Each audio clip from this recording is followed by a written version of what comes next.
தமிழ் சினிமாவில் முன்னணி நடிகரான அஜித்குமார் சுமார் 60 படங்களுக்கு மேல் நடித்து தமிழ் சினிமாவில் பெரும் எண்ணிக்கையிலான ரசிகர்களை கொண்ட நடிகராக உள்ளார். இவர் நடிப்பில் அண்மையில் வெளியான குட் பேட் அக்லி திரைப்படம் நல்ல வரவேற்பை பெற்றது.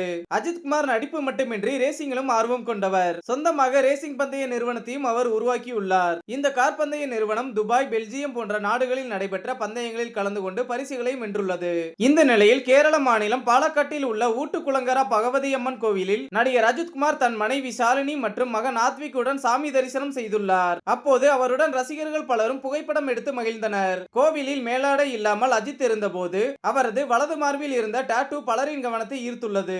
அது என்ன உருவம் என்று பலரும் தேட தொடங்க அது அஜித்தின் குலதெய்வமான பகவதி அம்மனின் உருவம்தான் என்று தெரிய வந்துள்ளது.